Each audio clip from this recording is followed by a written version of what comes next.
And we are live. Welcome everybody to another episode of You Know What? Let me just say podcast. I am your host, Ray. With me as always, and the best gaming coach I could ever have when he's cursing me out is father. Positioning. There's a reason. There's a reason he's cursing. I do.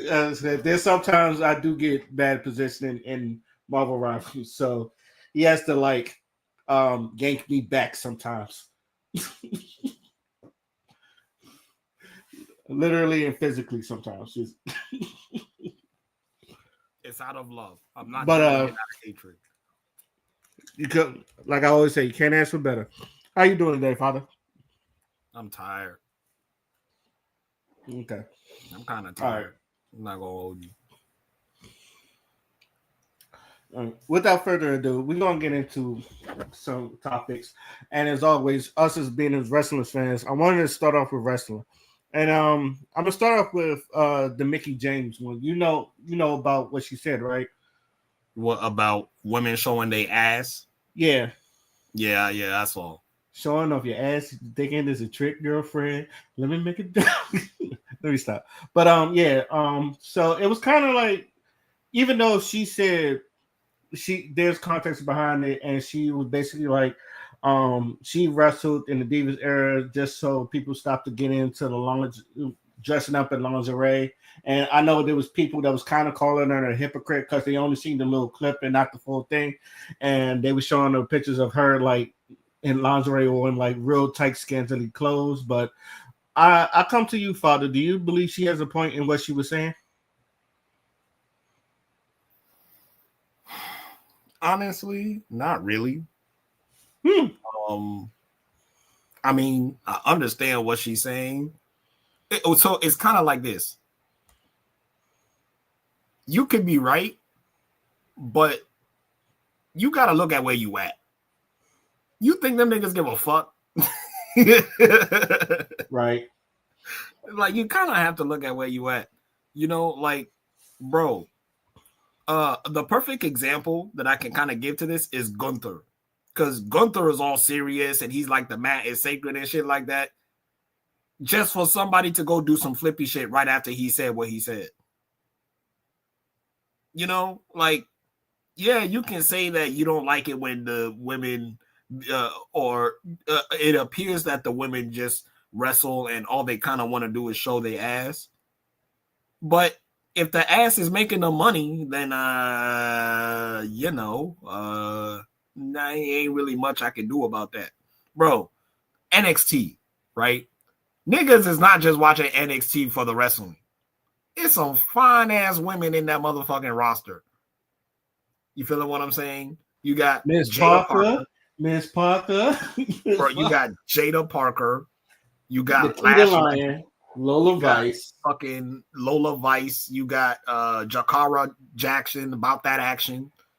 Like, bro, all of the women are fine as shit. You know what I'm saying? And that's just simply what it's gonna be. Bro, Nikita Lyons blew off both of her knees, and yet niggas, the only thing niggas talk about is her ass. She can barely run in the ring. I don't know if you've seen her lately. She can barely run in the damn ring. Yeah, I know. Poor Nikita, but goddamn, she fine. You know what I'm saying? And like, I mean, niggas can have that. Apparently, she favors Trump, but that's besides the point.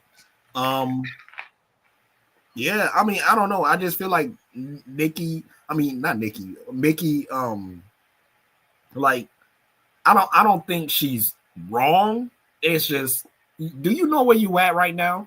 Like, that shit might have flied in TNA.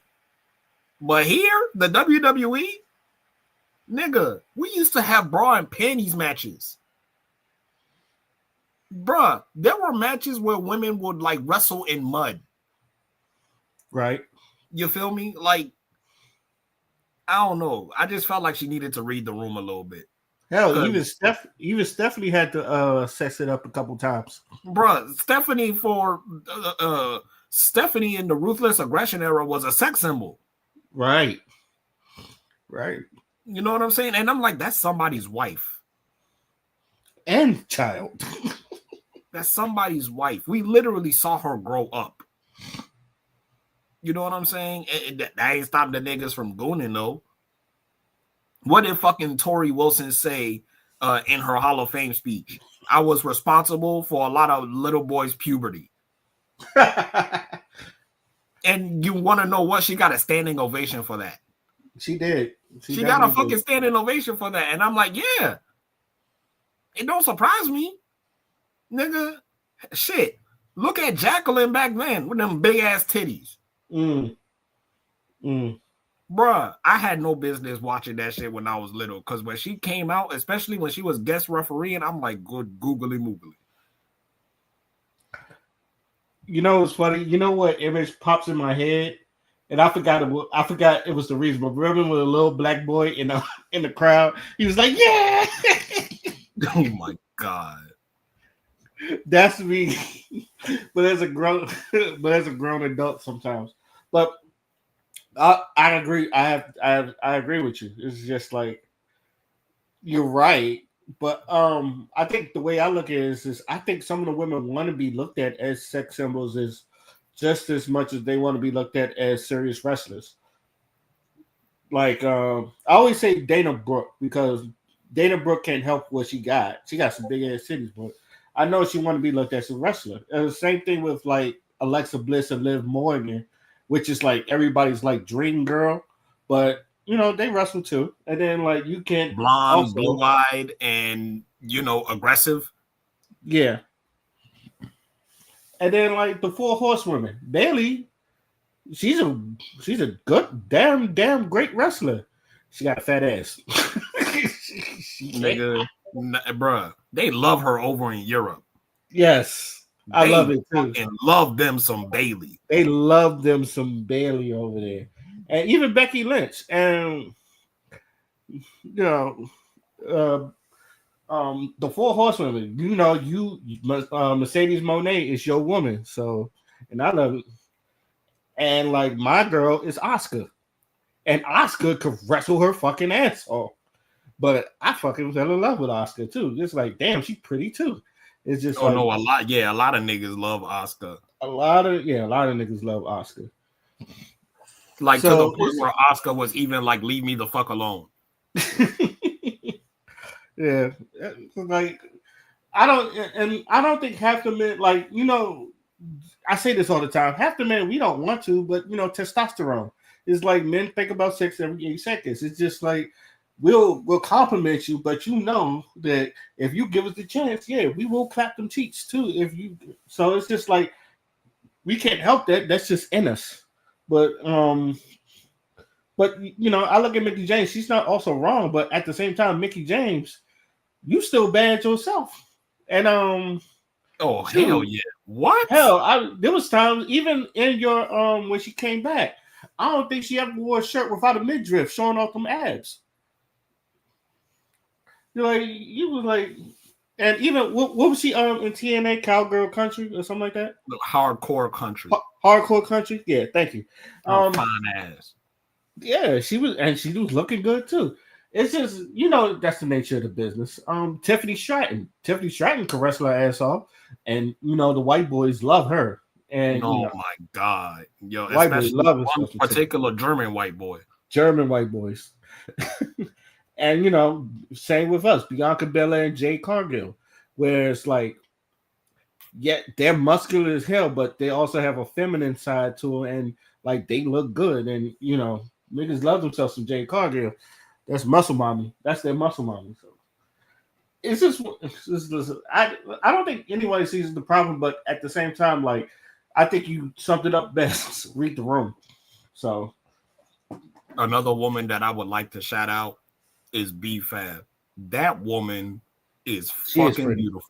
She is fucking beautiful. She is. I say the same about Michin. I love me some Michin.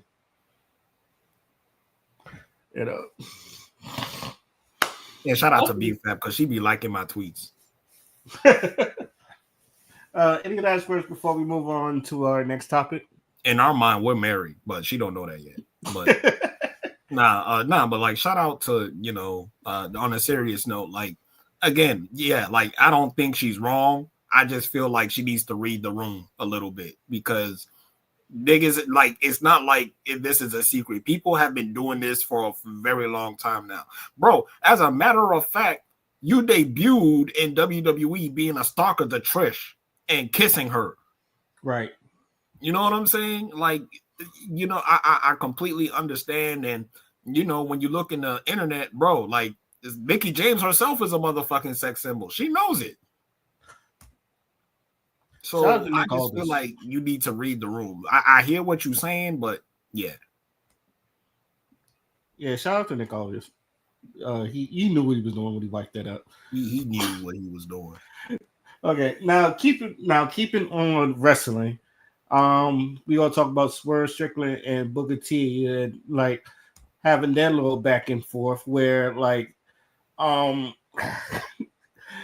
I don't want to say this is like WED Du Bois and what was it? Booker T Washington, but I feel like it's something along those lines where it's just like I get the reference. Yeah, like Swerve was like there's a lack of black headliners in the PLE events, and Booker T, he responds, he's just like, I'm black. He just basically feels like some of the black wrestlers need to step up their game. And Swerve, I'm paraphrasing all of this, but Swerve, he brought up Vince McMahon saying the N-word in front of Booker T. And Booker T had this is one of the responses from Booker T. Because I know how hard it is for all of them. I've been the first one to say any brother getting his bag, I'm all in, 100%. But I told Swerve Strickland to his face how disappointed I am in him as a young brother, because all I did for Swerve Strickland ever was put him over and put him on a pedestal as being one of the best out there that ever did it. He deserved being the AEW champion. And for him to say something like that about me, I don't know if these guys think racism stopped in 1990 when I got in the business, but it did. Okay, you may not hear about a lot of racial issues with Booker T because I handled racial issues head first. I opened doors. I broke down barriers for people like Swerve Strickland. Swerve Strickland perhaps would not even be here if it wasn't for me. I have to apologize for nothing that I've done in this business because I've gone out there and literally represented in the ring, out of the ring, from day one all the way to this day in 2025. Okay, you speak on Vince McMahon and him saying the N-word. You want me to be angry black man in the company. You want me to not open doors and make, spaces for people like you. That's what you want me to do. Swerve Strickland, I hope you're never going to be in the movies. I hope you're never going to be on a movie set because you might hear somebody say the N-word. And if you got a problem with it, they're going to tell your ass to get the hell out of here because this is a movie, all right? And I'm upset. I'm upset because, more importantly, I'm disappointed at Swerve Strickland because what I told him, and I'll repeat it, just like I repeated it to him. You got played. You got played, bro. You got played.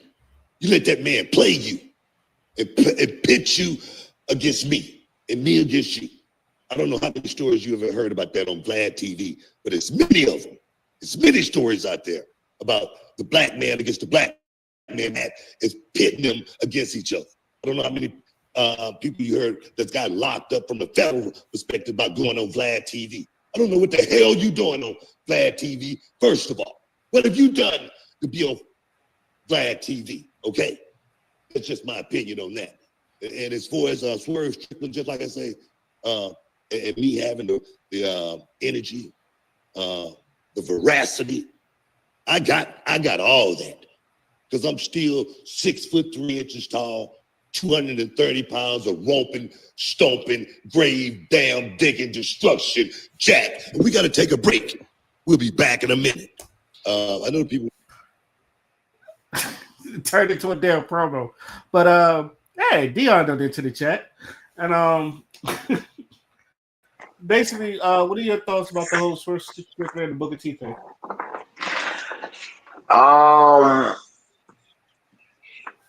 It's it's a little weird because we've we've seen how Booker T has taken up for certain people in the past, and we know how not just wrestling but the entertainment industry is when it comes to us. You know, so it's a couple of things that's like from Booker T's perspective, I get it, but at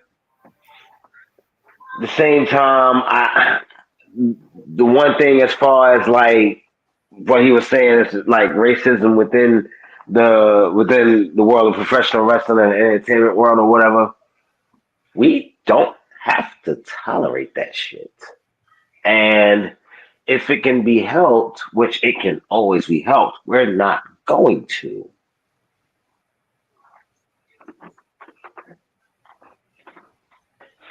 And that's all I got to say about that. As far as Swerve, I don't like unless I missed something that he said. I don't think he necessarily said anything derogatory or negative about Booker T specifically, unless I missed something. Something might have went over my head, but that's just me.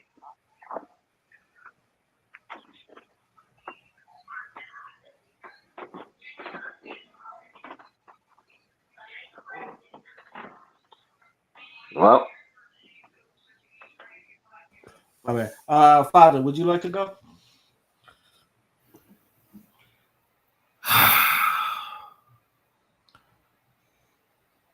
By the way, before you go, this is what I mean when I tell people it's hard to be black in a wrestling fan. I say it all the time. It's hard to be black and a wrestling fan at the same time sometimes. But go ahead, Father.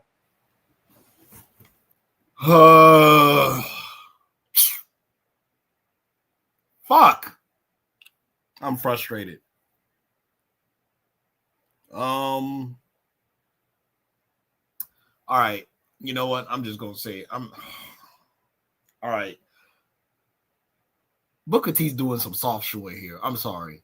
He is soft shoeing. He is soft shoeing. He is soft shoeing. You have to understand, right? When you were coming up in the industry, we literally saw Triple H bury you in WrestleMania 19 when you were supposed to win the championship. Like, we can all agree with that, right? Booker T was supposed to be world champion at WrestleMania 19. Facts. Big facts. Like, bro, first of all, Booker T was fucking over in 2003. Big facts. He was over. Like, everybody fucking loved Booker T. Who didn't love Booker T then? Like, bro. man, hey, listen. If you've been watching Booker T since his WCW days, like I have, you know, there's many instances where he was supposed to be pushed and he didn't get the push he was supposed to get. So it goes back further than that. I just feel, and the reason why I'm saying Booker T is soft shoeing is because I feel like he missed the point. Swerve didn't say what he said to like throw dirt under his name or whatever. And Swerve be soft shoeing too. Let's not get it twisted. Both of them be soft shoeing. I still ain't forget when Swerve said black and ugly in his song. So yeah, I'm still on your ass. But here's what I'm gonna say. I don't think this is a black wrestler versus black wrestler thing. So when Booker T said that, I'm like, shut up. It's not a black wrestler versus a black wrestler thing. This is an old versus young thing. Straight up. You know what I'm saying? This is literally old versus young. This is literally the disgruntled veteran versus the up-and-coming youngster. You know what I'm saying? And my thing is, like, you can break down barriers and open doors, but you still have to understand that not everybody has to open those doors. Not everyone has to walk through those doors. You feeling what I'm saying? There's that wrestler ACH, and you know, he deliberately got mad and upset at some merch that was designed that made it look like a caricature especially them, the old like racist caricatures. And he got mad at that shit. So, he got released. Yeah, and he was actually getting a good name for himself in NXT. Yeah. So yeah, he was like one of the up and comers, but he really did not fuck with that. And bruh, I mean, like you said it earlier, like it's hard being a black wrestling fan because we had to sit through some shit. The McMahon do-rag era, oh my god. Yeah, we've absorbed a lot. Black wrestler fans have absorbed a lot. Like we had to absorb so much, bruh. New Jack from ECW, bruh. There was fucking crowds literally calling him a nigger. Literally. In Philly. If like bruh, and New Jack, he's like, you know what? I'm gonna just take that and turn into a heel. Like if you hate me anyway, I'm not gonna fucking kiss your ass. I'm gonna tell you how I feel about you. You know what I'm saying? And I respect you Jack for that. I respect the fuck out of him for that because like being a black man in any professional setting is difficult because you still have people with very, very, very limited mentalities. So Swerve is talking about how there's a lack of black representation within the PLEs and shit like that. Booker T says that niggas got to step their shit up. But my thing is, like we are in a compared to what we were dealing with, we are in a motherfucking exodus of black wrestlers. There's so many motherfucking black wrestlers out here now, nigga. They have this thing called I Say Wrestling. It's just nothing but black wrestlers. So like niggas is even building their own shit. You know what I'm saying? Having their own championship. There's even a fucking Pan-African championship. I didn't even know that. You know what I'm saying? So like, bro, there's so many nigga and bruh. And you got people like wait,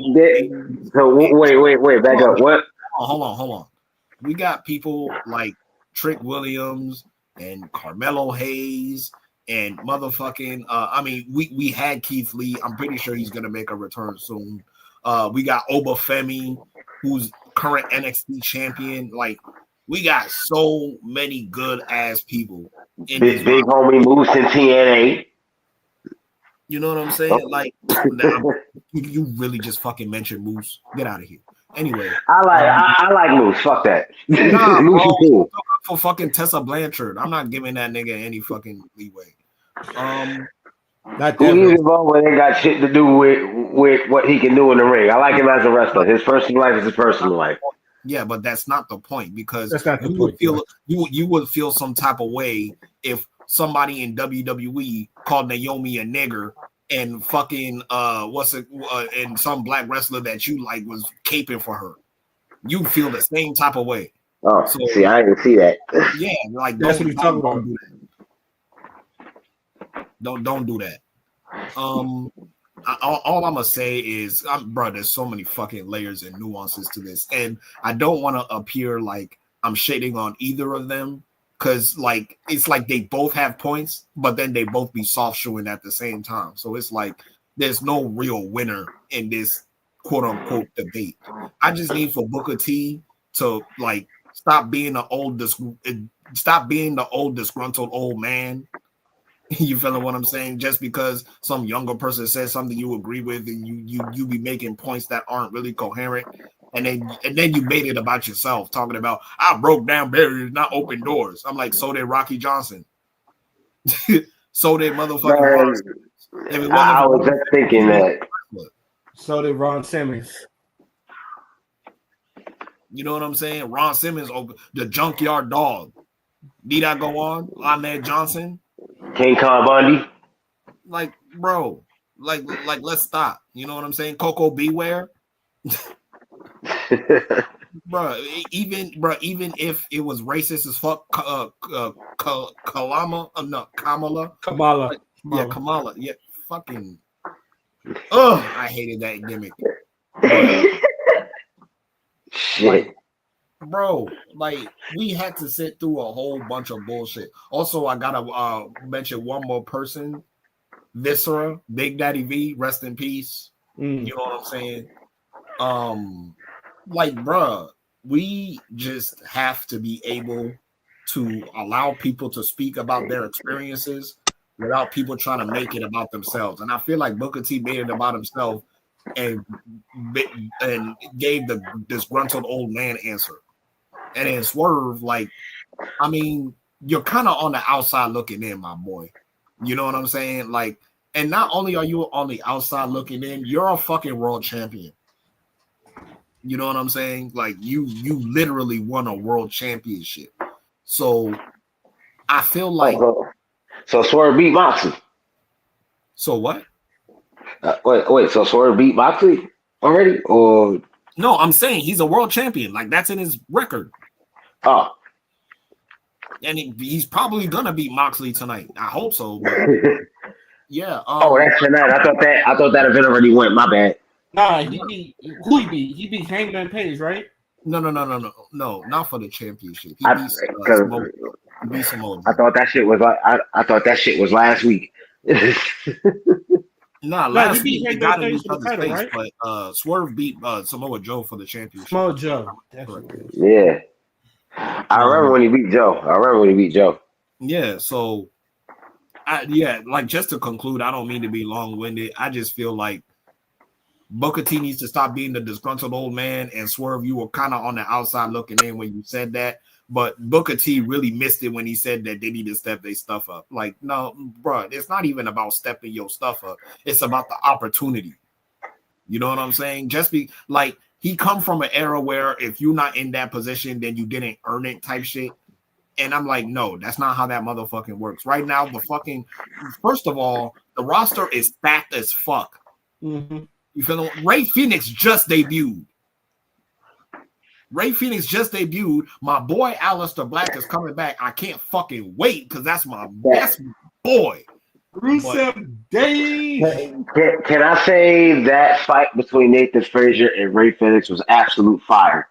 Yeah, because Nathan Frazier can wrestle his fucking ass off. That shit was absolute fire. That was Frazier make anybody. You can't ask for a better debut match for Ray Phoenix than that shit. You know, and it just goes to show you that Nathan Frazier probably gonna be main roster soon because he legitimately makes everybody look good. Frazier's championship material if he goes solo. He's already championship material right now. I mean, as a singles competitor, he could definitely. I could see him with like U.S. Intercontinental title and like having a nice run with that shit. Yeah, but you can say that about like 10 other people right now. His tag team run right now with Action has been great. I'm not discounting that, but I want to see. He's one who I want to see more of as a solo competitor. But again, that's just personal opinion. I just personally feel like there's a lot of shit that could be said on both sides. Everybody can say shit about everybody. And I just don't want it to be a thing. I just don't want it to be a thing where we're all coming at each other just simply due to the fact that somebody said something that you didn't like. And that's especially for you, Booker T. Just because somebody says something you don't like, don't mean you got to make it about you. Oh man. Shoot. This is why sometimes it's hard to go after, especially when Fowler makes a great point the way he does. Sometimes it's like, what else? It's one of those. What else can you say things? And I don't want to just repeat what he says, but I do want to say this though. I think a lot of everybody, when you're in the entertainment business, when you want to entertain everybody, I feel like sometimes as black entertainers, we got a soft shoe even when we don't want to. So, like even Booker T, he could be very accompanied man, and it shows sometimes because Stevie Ray is not like that all the time. Stevie Ray will tell you, "Fuck no." But there's nothing wrong with. Yeah, Steve, that's why Stevie Ray. No, you need that. You need that. Yeah, sometimes you need that. But it's just like I don't. But again, I don't see like Booker T also made a name for himself. He is a 2-time Hall of Famer, and I think the way people look at his career, because a lot of people look at his career in hindsight, even if we're right or wrong, a lot of people look at a lot of Booker T's career in hindsight, like even the Triple H thing. We all know that. I'm pretty sure he knows that as well. But I'm pretty sure it gets sick and tired of people bringing that up. It's just like because sometimes Booker T could be a company man, and sometimes that could work for you, and sometimes that work against you. Because like remember, I don't know, y'all remember that segment when Triple H was talking to Booker T and when he was on the announcement table, and that shit looked very uncomfortable. I don't know if y'all remember that segment. It was like during the authority reign. You might have to pull up a clip and I feel like I know what you're talking about, but just for the sake of like, you know, I'll find the clip, but I don't know because because it might be something I've seen and it's just been a while. It feels like something I've seen and it's been a while. I might have to find it, but I think the WWE might copyright because I know they will copyright people, so I know I can't show it. But anyway, Yeah. yeah. Sometimes, yeah, a lot of times, especially since our predecessors, like in order to get where they really wanted to get, they had to swallow some type of pride that that most people wouldn't do it. Now, there's other people that don't do it at all, and we commend, and I don't, we look at them, but I also and I try not to sound as soft shouldered because it's just one of those. This is why, because this is why I say black people we need to own our own shit, and then because I feel like if we had a position where we can own our own shit, we don't have to soft shoe the people. Like sometimes I do feel like some people are for the cause, but who else is going to pay them that much money for a life that they're living right now? And since black people don't own nothing, it was like sometimes we got to eat that because I don't know if people told you to quit something and it's like you gonna pay me, and then they get quiet and say no. It's like, so why would you tell me to go quit a job that you're not gonna pay me the fucking, or you're gonna give me the salary most people get? I feel like as black people, I feel like if we own stuff, we don't have to be in that position. We could just be like, hey, you ain't got to work for him. They treat you like shit. You come over here, we treat you like the star that we know you are. So you don't have to deal with that shit. Even if you pay them less, it's just like you can earn. It's like with your skills, we can build revenue, so you can earn that plus more. I feel like that's how I look at that Swerve Strickland and the Booker T thing. But Booker T, I will say this: Booker T is right though. Like he had to deal with a bunch of shit. So sometimes, like the old heads, they had to deal with some shit that us people we don't have to. It was just like, and like you know now, like everybody, like the shit that our old heads they had to deal with back then. Now you couldn't do that now because black people we will fight you. Like sometimes where like a white person might punch a black man in the face and he might have to just eat that. Now, if you do that, black people will fucking literally whip your ass. So it's just one of those different times now. So I think Father is right though that he's being an old head, but I also say Swerve Strickland being a young boy and some shit like that. So like it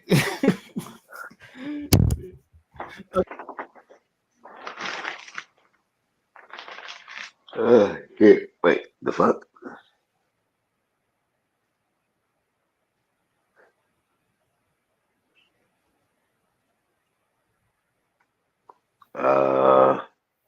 What just happened? What's wrong with you? Huh? Hello? What's wrong with you? Anyway, in conclusion, this is why I always say it's hard to be black in the wrestling fan. Any last words before we move on to our next topic? I just want to know what Dion is, Oh, Ray went quiet for a second. I was like, wait, the hell? It sounded like he got cut off mid-sentence for a moment. No, I'm good. I heard him fine. Might be you. Yeah. I heard Yeah, I can hear you. I heard something else as you was talking, and then you went quiet.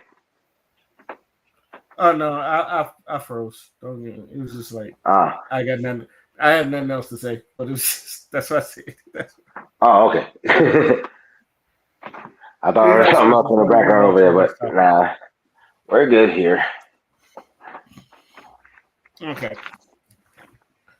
The Nintendo Switch 2 dropped their direct, or Nintendo dropped their direct producing the Nintendo Switch 2, and everybody looked like it was on board until they saw the prices on some of the things. Like the console's going to be like $450, $500 if you put the bundle with the Mario Kart World, and also the game prices are going to be 80 for the digital and 90 for the physical.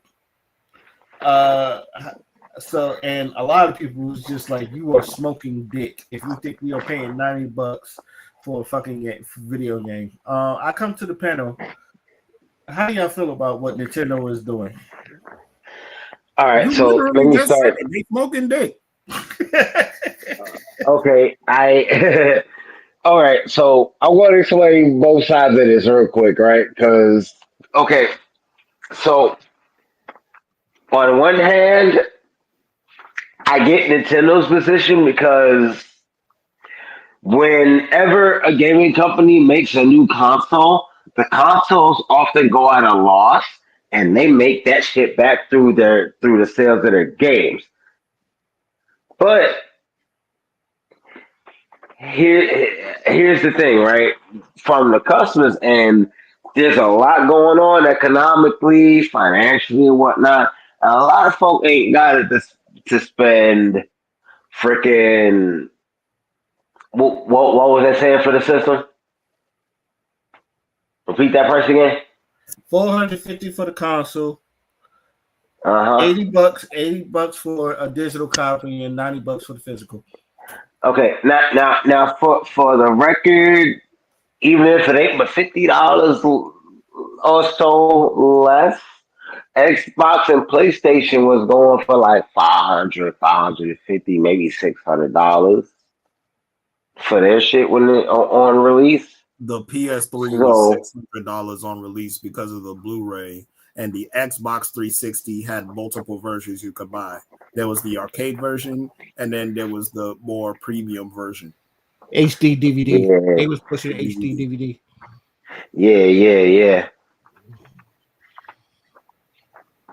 The Wii was just like So it, like 300. Yeah. so it's like price wise, it while not con- considering Nintendo's history because of how they price this shit, not terrible.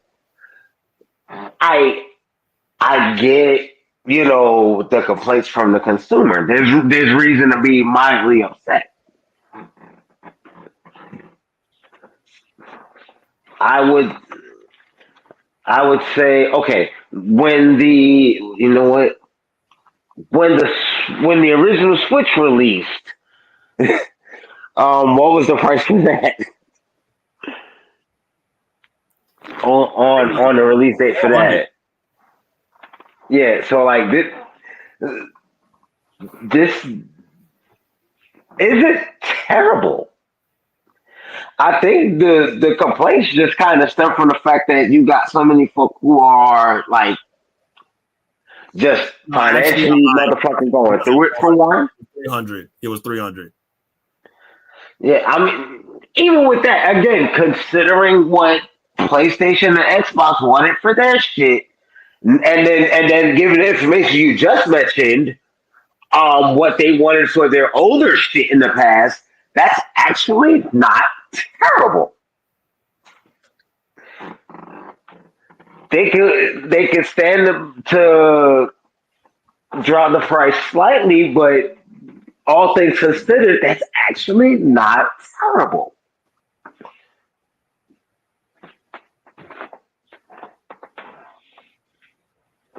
And I just want to leave my opinion on that. Now, am I pre-ordering one or getting one on release? No, I got shit to do.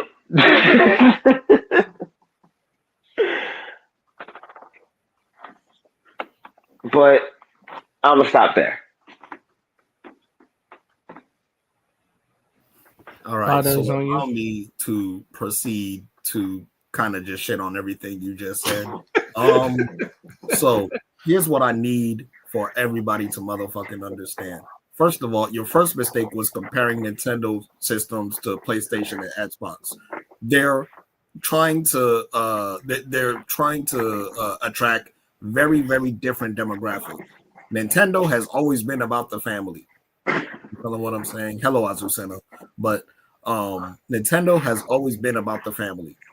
You feel what I'm saying? Family games, family games, family games. Oh yeah, definitely. You know, there is a part of Nintendo that also has third-party titles and shit like that, of course. But yeah, there's that. Another thing that I also need you to understand about both the Xbox and the PlayStation is they use way more sophisticated hardware than Nintendo does. Hence why they're priced the way that they are. So I just don't like I just felt like it was kind of a loss for you to compare those consoles with each other. Another thing that I also want to say is the price of the console matters less than the price of the games and the accessories that come with it. Xbox One got completely fucking shitted on because the console was $500 because they were forcing you to buy the Kinect. It was by force. That's why that console got shitted on the way that it did. So with the Switch, the controversy isn't with the console itself, it's with the games, it's with the price of the games.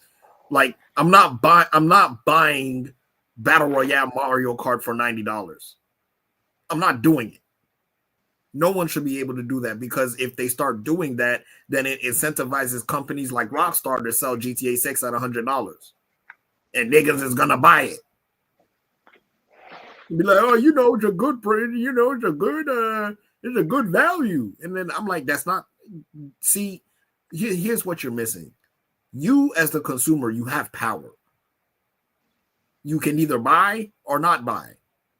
If game companies are allowed to continue to shit on you with their pricing models and release broken games only to fix them with DLC that you can buy, what the fuck does that say about you?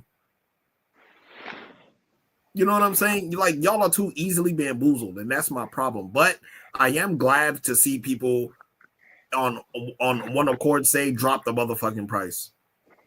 Because ain't no motherfucking way you about to make us pay that shit. To the point where Nintendo was like, okay, we're going to delay our pre-orders until we get a better handle of how the tariffs is going to affect our pricing.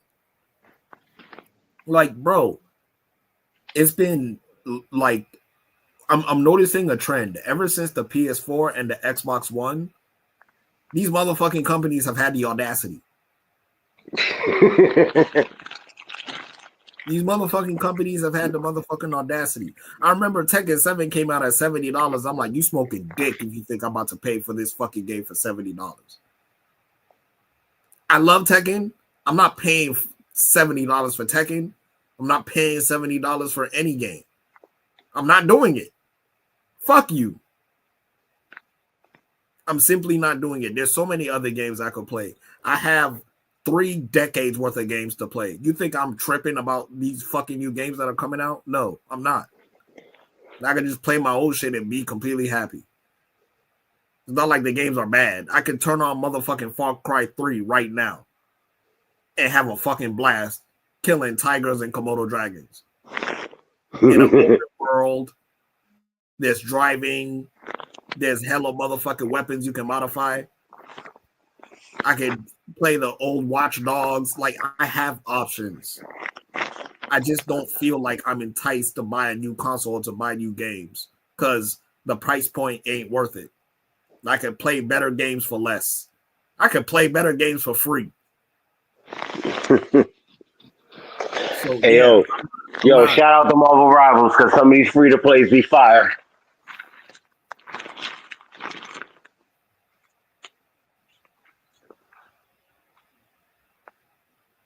I was just playing that earlier.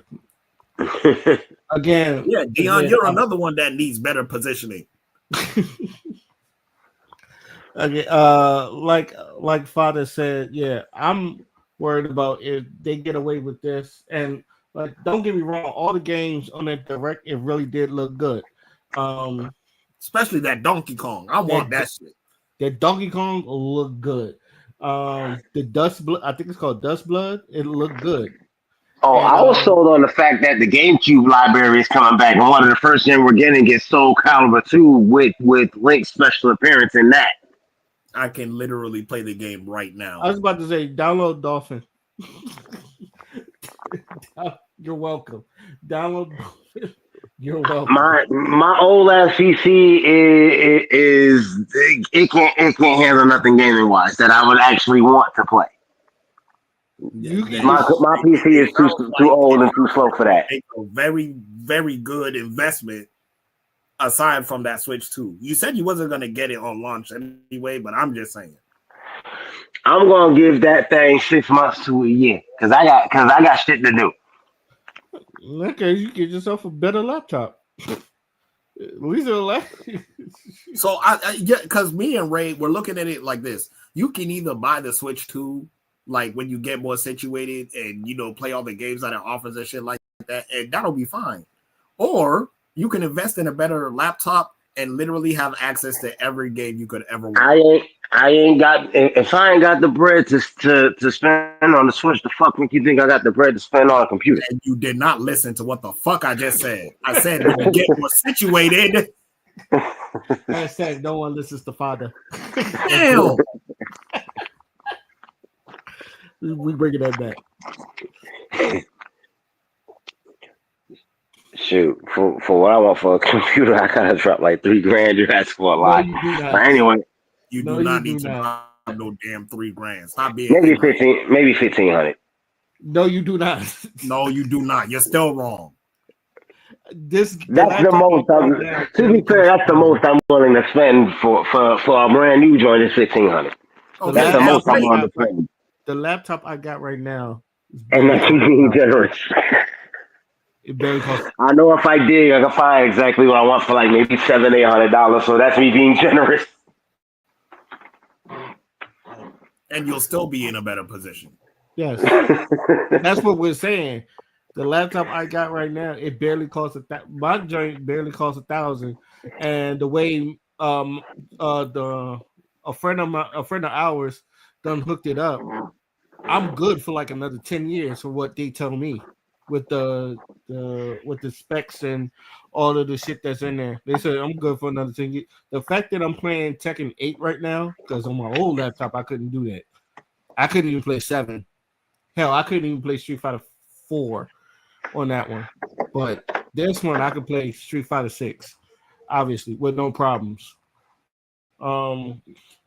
I know sometimes when I look back at it, it looks janky sometimes, but I guess that's just a problem I have to deal with. But I think that's just jitsi. But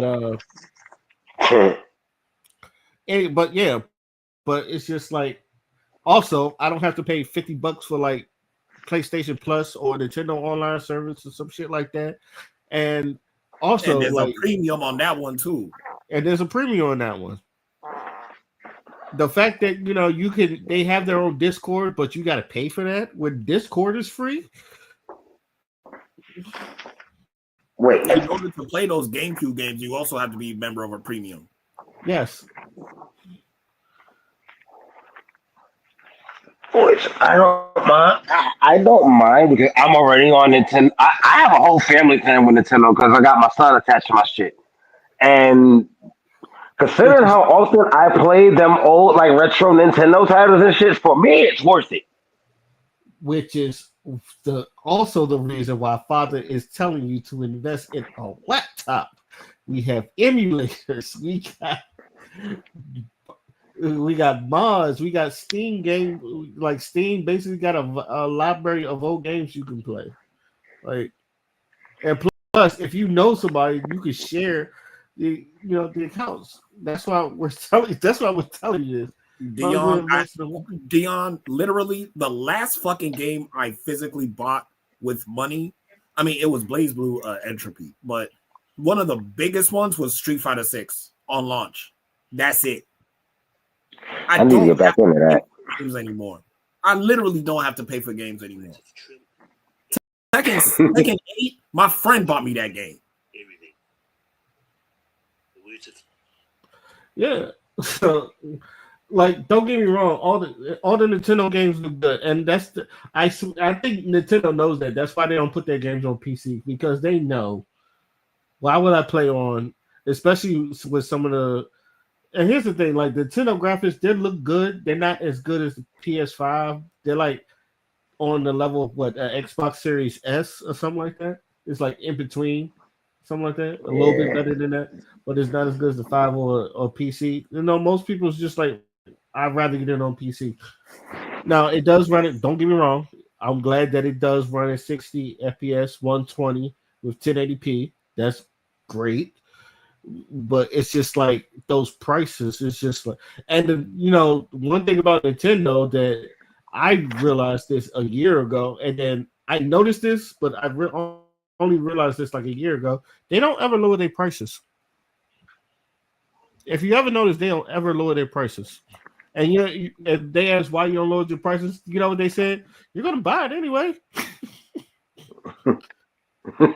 I'm paraphrasing, but that's their attitude. I'm laughing because you're right.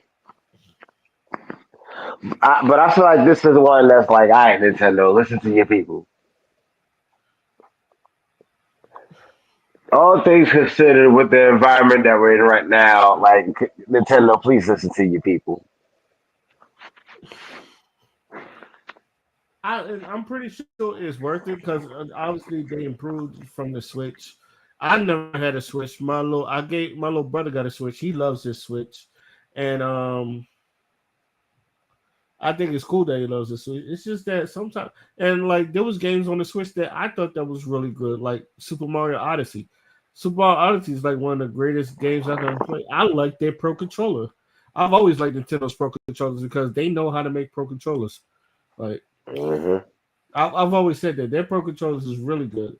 But I have the Smash Brothers Edition one myself. Yeah, but it's one of those things where it's just like I can't.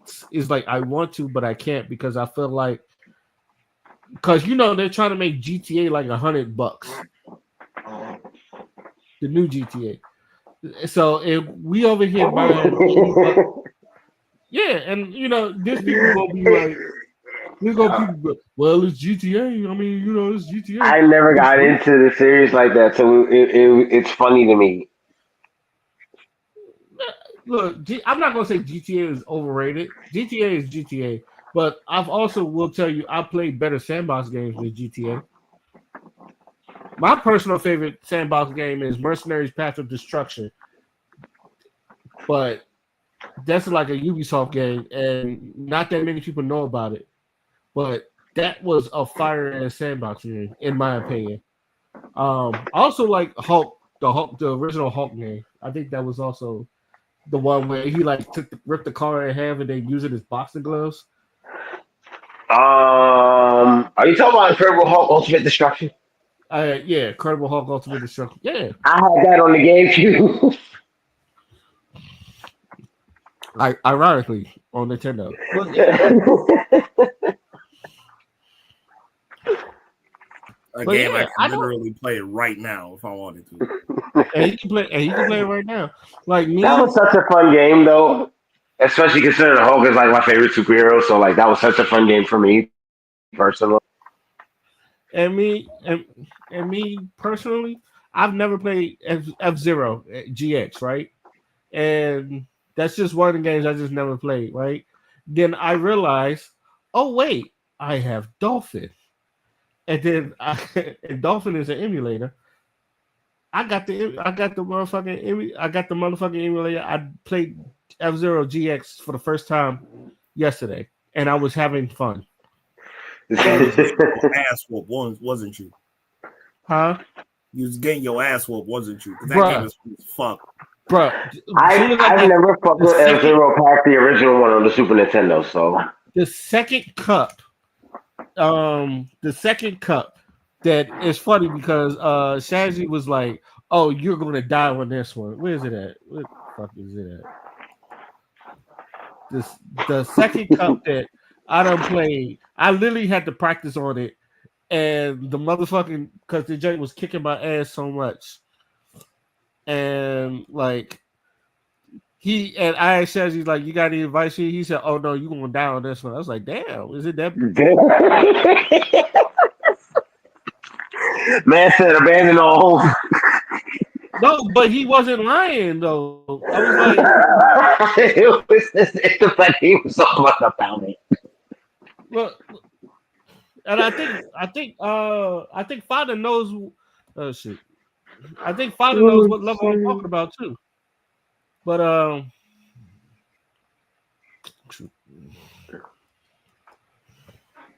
but yeah, that joint was kicking my ass. Oh shit! Yeah, Oh, I'll pop it up later. But any last words before we move on to our next topic? Smoking dick. You're smoking the finest phallus. If you're taking sorry.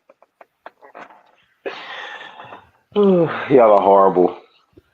look, man, I love you niggas, but y'all are horrible. not just it's just sometimes look you know sometimes you can give and take, and sometimes you can be like, okay, I understand, but sometimes you gotta be like, nah, You tripping. yeah, you gotta be like, Yeah, nah. you gotta tell somebody when they tripping. I get it. I get it. We just And I want the love best. you, and you know I love Nintendo because Nintendo is like, Oh, nigga, my whole childhood revolved around Nintendo. yeah, I get the sentiment. yeah, and it's like one of the most innovative systems we done had, and without the ideas of Nintendo, we wouldn't have half of the shit that we got, like analog sticks and fucking um 3D platforming, because they was out there trying out 3D platforming. And Mario 64 is still one of the best fucking, It's still considered one of the greatest games of all time. yeah, it's Like, still considered one of the greatest games of all time. Okay, all right, now shit. Yeah, all right, I finally popped it up. Hold on, before we move on. It was, and I think Father knows the level. It was this level right here. Go to that one. Mute series serial gaps. You know what that is? There's literally like a place where like you have to land properly or you will literally die. And like I just could not get it. I literally had to go to practice and learn how to like, oh shoot. is you know what game you made me think of when you said that on the Nintendo game? Well, I think it was on the PlayStation 2 and the Xbox as well. But have either of you ever played the original Sonic Riders? Yes. Yes. In certain places on that one, you have to know exactly what you're doing if you're going to go certain routes, certain paths in certain places. Cause you will die if you miss that jump. You will fall if you miss that fucking jump. I know. Let's just damn that game. I'm glad when I got Supersonic in that game. I was like, fuck everything else. Yeah. My favorite Sonic character was always Knuckles, so that's how I always ran.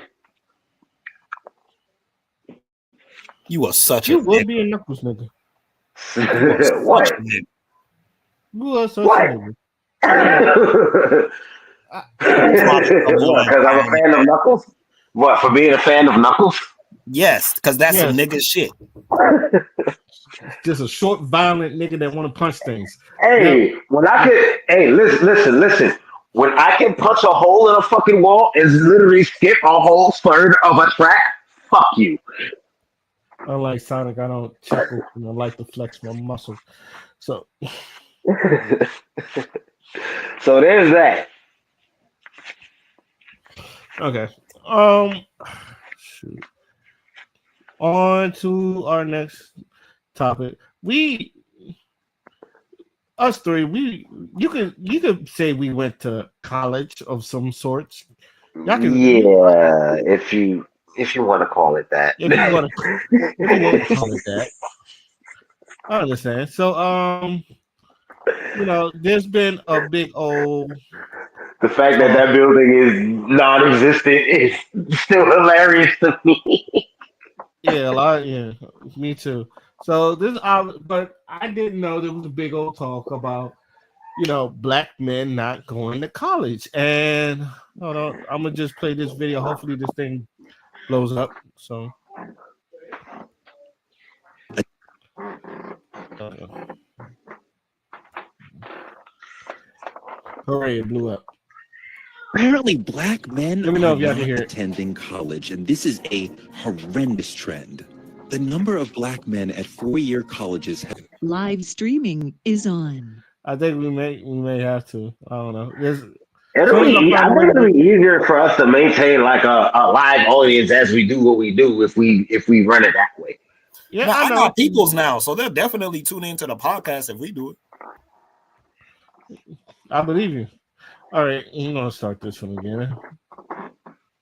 apparently black men are not attending college, and this is a horrendous trend. The number of black men at four-year colleges has plummeted, and at Howard University, there are as many non-black students as there are black men. Howard is just 19% black men. There's an array of reasons why this is happening, but the number one thing sociologists point to is something they call the belief gap, that a lot of young black men don't believe that they can or should be able to handle college intellectually or financially. Guys, college is a critical part of gaining intellectual skills you need to get into the middle class. Black women have known for years and years that they need degrees to overcome racism and misogyny and get as far as they can in life. And they have become the most educated demographic in the country. But leaving black men out of that trend means a lot of potential wealth that could go into the black community won't go into the black community, because people who could have become middle class professionals and intellectuals will not be able to make that leap. Apparently, black men are not attending college, and this is a horrendous trend. The number of Okay, All right. so may I start first of all? You know what? Go ahead. So how many people have gone to college, got their degrees, and actually have jobs in the fields in which they were studying? Ask the average college graduate what their finances look like. You're not going to get good answers. For one,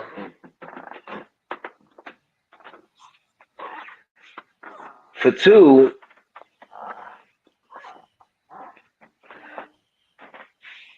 how do I put this one? Well, there's a lot of us who are in positions where this shit, 9 times out of 10, is just not possible. We need to just jump into the workforce if we can right the fuck away. A lot of why a lot of us are not bothering to go to college and are just looking for jobs or doing whatever the fuck else out the gate, whether it be enlisted with the military or whatever the fuck, um, just has to do with circumstance. Those are two things that need to be considered if we're going to if we're going to discuss that and then talk about how we're going to you know solve the problem or whatever.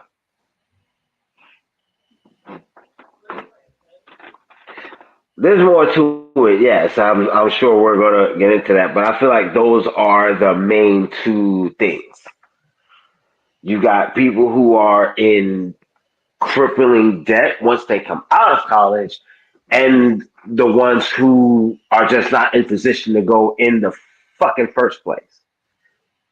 And the reason and just so we're clear, the reason I mentioned the ones who go to college and are in shitty position once they get their degrees and whatnot, go through all that schooling and whatnot, is because there are people who see that and say, you know what? No, I'm just gonna get me a fucking job. Because I'll be damned if I spend 4 years of my life studying just to not have shit. That's what a lot of people are saying. And that's all I got to say about that.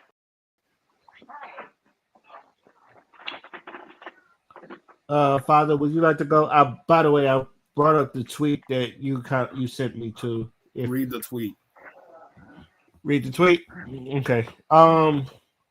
Recent discussions about blackmail. Read from 1 to 5 for me. 1 to 5. Okay.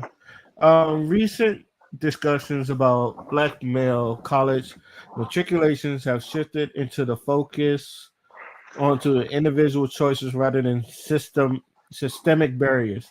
Instead of asking why aren't black men choosing to attend college, the more accurate question is what socioeconomic and political forces have stripped these opportunities away from black men. These discussions rest on false assumption that because black women and girls navigate the same systematic terrain as black men and boys, any disparities in educational outcomes must stem from deficiencies in focus, ambitions, or intellect among black males. This is flawed. The idea that black men and boys experience systemic oppression in the same way as their female counterparts is not true. Both face anti-blackness and systemic racism. However, does not entail what is it the same qualitative kind of impact. Excuse me. For starters, from early childhood, expectations of black boys and girls differ from both parents and teachers. For instance, in their papers on mothers' academic gender stereotypes, educated related beliefs about sons and daughters in African American families would et al. Examine 3 or 4 models and show a significant relationship between mothers' academic gender stereotypes and educational expectations for sons and daughters, with stronger stereotypes leading lower expectations for sons. That is, I can attest to that. Um, they state African American mothers in the current study held lower expectations for the future attainment of their sons than of their daughters. I've been saying that for the fucking longest. Their strength of gender stereotype endorsements was related to mothers' competence perceptions and educational attainment expectations of their children. Another important paper framing black boys' parent, teacher, and student narratives of the academic lives of black boys points to the same patterns. It shows that parents often feel fatalistic about their son's future, but more hopeful when it comes to their daughters. This kind of thinking turns what known as self-fulfilling prophecy when someone starts to believe what others expect them to eventually act in ways that makes those expectations come true. But this isn't just about parents talk about black boys. Teachers' views play a big role too. Many teachers in the school system as a whole often see black boys as academically hopeless and hard to teach. I can woo. Ooh, this is giving me school flashbacks. I was as a result, they are more likely to be labeled with learning disabilities. You know, one time a math teacher told me that I needed to be on Ritalin. So I can she like literally said you need to be on Ritalin. So top of that, teachers sometimes describe black boys as scary or aggressive. Now think about that in a setting where most teachers are white women. Some studies suggest these ideas aren't just personal biases, they're shaped by media and cultural narratives. This helps explain why black boys are more likely to get suspended or expelled from school. One study even puts it bluntly. Teachers and administrators' interpretation of black boys as aggressive and scary, even as elementary school, implies that black boys are not seen as naturally innocent as other children, and thus are never victims of wrongdoing, and they are never scared. Instead, their acts of disobedience are assumed to be indec- indicative of Indicative. thank you, of an inherent deviant personality. I can read. People often, and I'm going to read this last one. People often respond by saying, "Well, black girls are seen the same way." No, the fuck they don't. What? But but that's not exactly true. Yes, black girls sometimes seen as having behavior issues, but they're not usually seen as naturally prone to acting out. And while they do get suspended more than white girls, they're still more likely to be seen as helpers or leaders rather than troublemakers, unlike black boys. Like I mentioned earlier, with self-fulfilling prophecies, these kind of expectations really shape how kids see themselves. For many black boys, school feels more like a form of punishment or even kind of prison, an experience that's very difficult from how black girls tend to go through it, as one study proved. If you ever look at Bladensburg High School, and that's the school I went to, it's literally built like a fucking prison. So sometimes going in that school, it really felt like I was going to prison. So I went to Ripon Middle School and it was the same way. uh, see, I'm not alone. Black female students also experience cultural disconnect with white teachers and are often viewed as loud or assertive. Morris, 2007. However, those stereotypes often position black girls as helpers and enforcers in the classroom. Grant, 1984. As many be less associated with teachers' propensity propensity to classroom management strategies that isolate black girls from learning environment. In contrast, teachers' views of black boys as troublemakers or difficult often put black boys in a position of being policed and punished to maintain in a successful classroom. You want me to keep going, or that's Nah, you can stop right there. That was great. Now, okay? um, Go ahead, Father. I had you read that because first of all, the person that wrote that shit has been like debating this for a long time on the app. You feeling what I'm saying? Because he actually goes out and he studies the effects on black boys and stuff like that. Now, I'm going to read something from the autobiography of Malcolm X. I'm reading this word for word. We all hear like you know that. But you got to, and for context, this is a conversation that Malcolm X had when he was little with one of his history teachers. I quote, we all here like you know that. But you got to be realistic about being a nigger. A lawyer, that's no realistic goal for a nigger. You need to think about something you can be. You're good with your hands, making things. Everybody admires your carpentry shop work. Why don't you plan on carpentry? People like you as a person, you get all kinds of work. Malcolm X was told this by a teacher. You feel me? So that brother earlier that was sitting there talking about all this and all that about college, I just feel like it's tone deaf. You know what I'm saying? I just feel like he's speaking from a very, very, very privileged kind of viewpoint.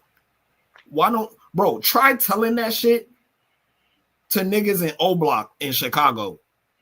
I did walk to O Block and tell niggas that shit. I dare you.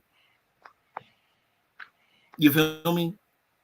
Like, you have to understand there are environments that were curated in order to keep black men in particular at a certain place. Now, does that mean that it works for everybody? No, there's plenty of people that make it out. But look at how many people that made it out that did dirt in the beginning. This goes back to what I said earlier about circumstance. I feel like these people don't fucking understand that. I feel like they could just, I feel like it's like one of those things, right? Where if you're wearing dirty shoes all your life, and then the moment you get clean shoes, You start speaking like a nigga who got clean shoes. You know what I'm If you saying? grew up with hoes and your zapper toes, just celebrate the man that you was having, though. Jay-Z. Jay-Z. And for those who don't know, zapatos is Spanish for shoes. You feel me? There's a bar. Bro, like, it just sickens me because black people, we should be the last people poverty shaming people. We should be the last people motherfucking looking at people for their circumstances. Because, nigga, look at the circumstances that we had to fucking fight through. And then you use that same motherfucking Had to fight through. to look down on people. I feel like he was looking down on black boys with that shit. I just felt like he was speaking from a place of fucking just, you know, like, audacity is not the word I want to use. Like, he was literally speaking from a place of privilege. Did you know young black boys are not going to college? I was going to say ignorance, and not ignorance in the sense of insulting the man. He's speaking on an issue he doesn't fully understand. You know what I'm saying? Like, bro, like, this shit is not happening. This shit's not happening by accident. There are systemic factors that go into why black boys aren't doing as well academically, because most of them come from homes where they have to financially contribute to the household. Bro, I have a fucking college degree. You know what I'm saying? I have a college degree. And look at us. We can barely fucking pay our rent. You know what I'm saying? So he can miss me with that shit because I listened to my motherfucking elders and parents when I prioritized education and I got all those good grades and I got hired immediately motherfucking after college. Look at where I'm at now. Yay. I try to go look to buy a house. I can't afford this shit. And that's me working full time. That brings up something. That brings up another thing that just kind of gets overlooked. Who are saying certain shit, and as you previously stated, I'm paraphrasing. The environment you came up in is not the environment we came up in, and even now, motherfucker, the environment I came up in is not the environment my kids are gonna have to motherfucking come up in. So what worked for them niggas in 60s, 70s, whatever, ain't necessarily go for so well for motherfuckers coming up 80s, 90s, early 2000s, XYZ. I know what worked for me is 9 times out of 10 not going to work for my children come, whenever they make it to adulthood and gotta make their way through life and shit. So it's a lot of conversations in regards to education, economics, all that that either need to be revisited or need to just outright stop.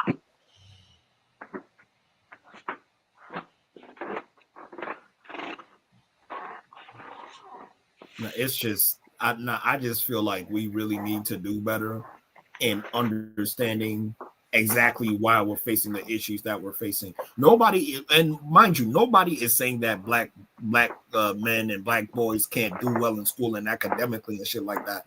Obviously, we can. We are just saying that we are put into an environment that makes it harder than the average person because of our unique, because of the way that we are perceived.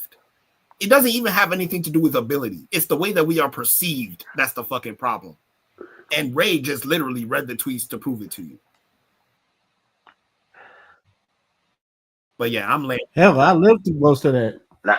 These motherfuckers didn't think I wasn't even going to graduate high school.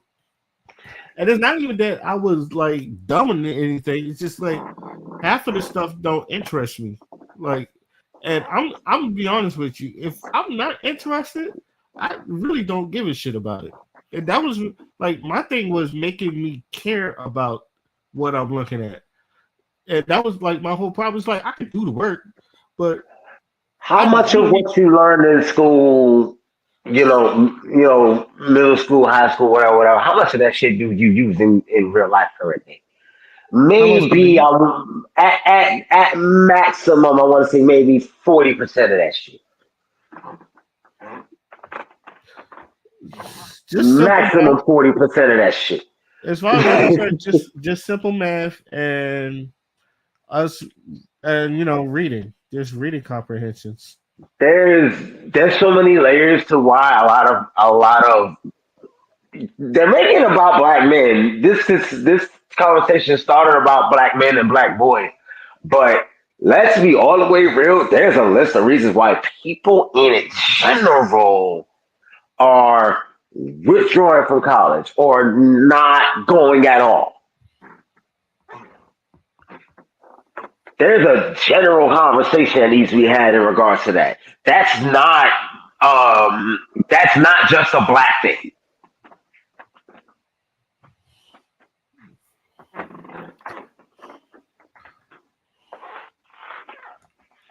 Okay, I forgot what the numbers was, but every demographic, the women are going to college more than the men are. It's not just black people.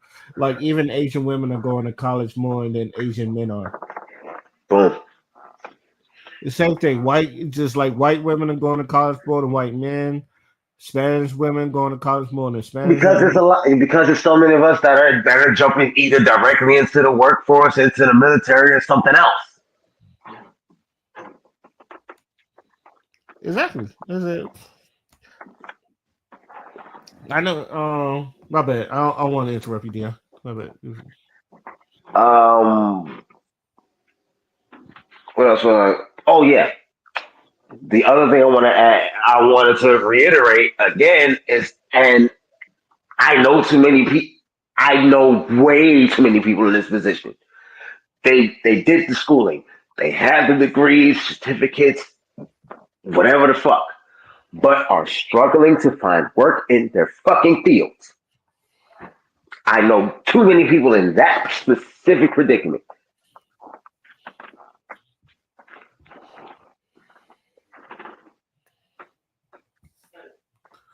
You finished, Dion? Yeah, it's just when people see that, then it becomes, well, what's the point if I do this and then I'm still going to be jobless after the fact? That's the thing. Okay. Um, I'm pretty sure I told this story before. Like when I graduated high school in the summer, by the way, but I graduated in the summer. I had the choice where do I get to go. I chose the Art Institute of Washington, and this was like, and I was actually going to go in for like because I wanted to make video games, and they had this little piece and all that other stuff, yada yada yada. I told my parents that's where I wanted to go, and because I was still under my parents, like they had to file something about some tax shit that like it prevented me from going to Art Institute of Washington at that time. So I ended up going to the military. Couldn't find a job, ended up going to the military. I learned a trade, and which is it's going to be one of my points. But after getting out of the military, I went back. You know, but this time I went for film. Technically, I was going for audio, but I realized that I was liking making videos more, and it was more fun. So I just stuck with film.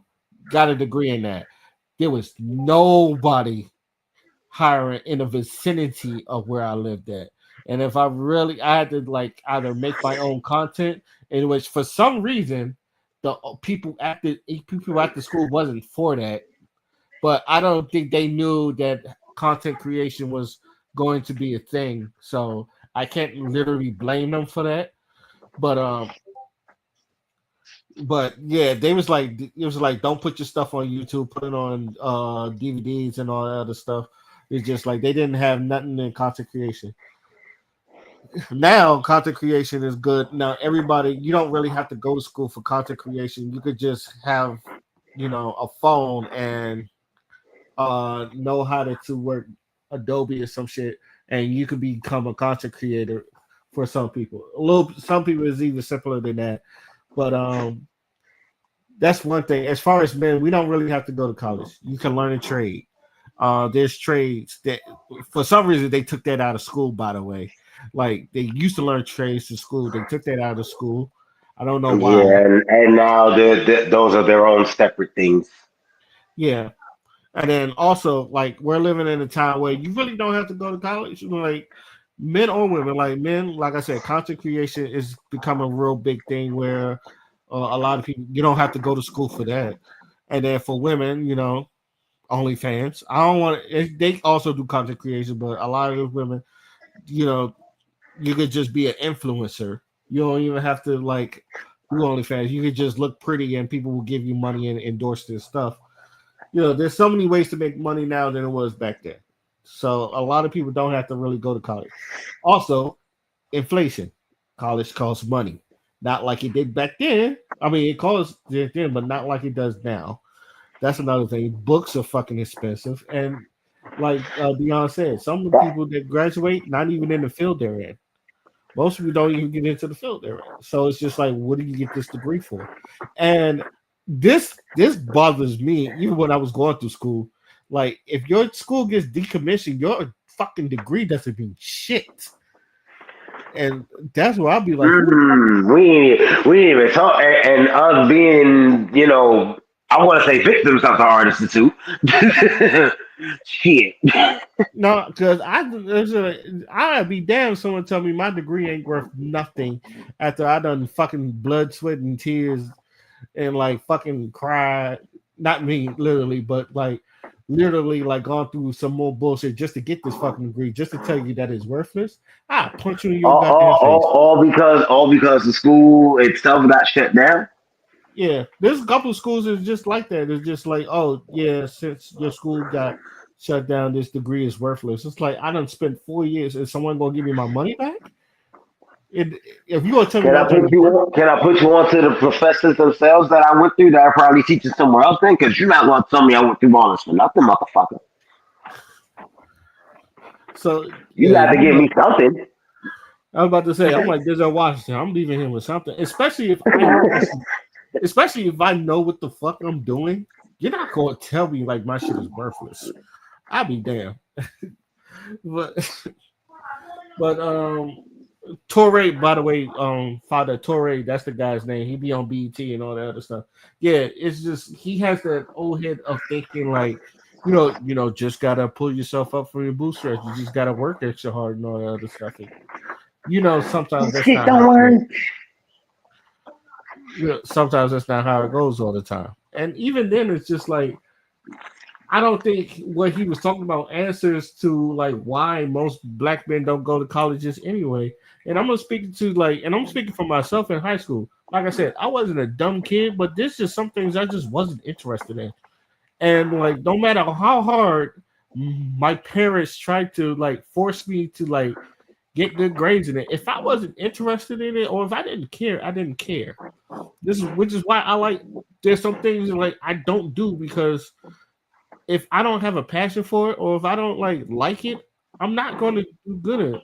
It's like I do enough to like pass by, but I'm not going to be like, oh, I need to make an A in it. Some things I'm just not interested in, and I noticed that even then, like when I was in the military, and a lot of people was getting their degrees while they're in the military, they was like, oh, you could do both at same times. I was like, I'm not going to do that because I'm not going to give it my full attention. If I'm going to go to school, I'm going to give school my full attention, which is why I didn't get a job while I was going to Art Institute because I wanted the Art Institute to get my full attention. Like if I'm doing that and working, I'm going to be trying to like I'm going to multitask and it's going to be bad for me. So like I knew my strengths and weaknesses, and then also we're not even talking about kids with dyslexia. Kids that just learn, they're not dumb, they just learn slower And then sometimes they just don't even know, they're not even grasping what they're learning onto, but you're not giving them time to like learn. And Disabilities and shit like that. Yeah. yeah, yeah, some people it's not even disabilities, they just learn differently from other people. Like some people are just better with their hands, which is like you know how most people, like I had a tech system class in Largo when I went to Largo, and I had good grades in that class because I knew how to work with my hands. But some classes just like I struggled with because I didn't care. I was very good in art. I had good grades in art because I loved art. I loved to draw. I loved to paint. That shit was good. But it's like any other classes, just like Spanish.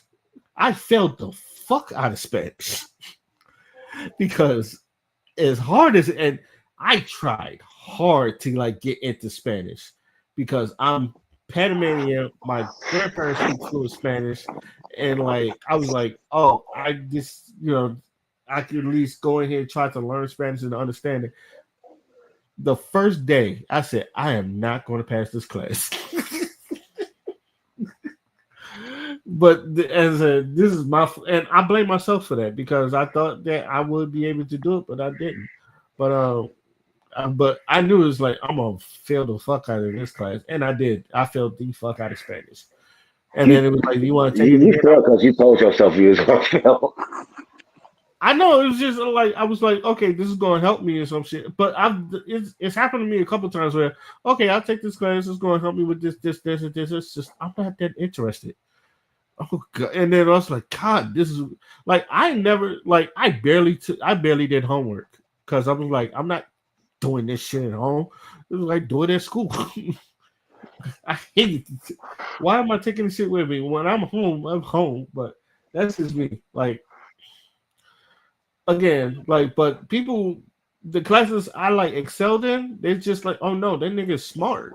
Or he's a genius. Like some of the classes I did best with, honestly, some of the best classes I've done it is where the teachers was actually male.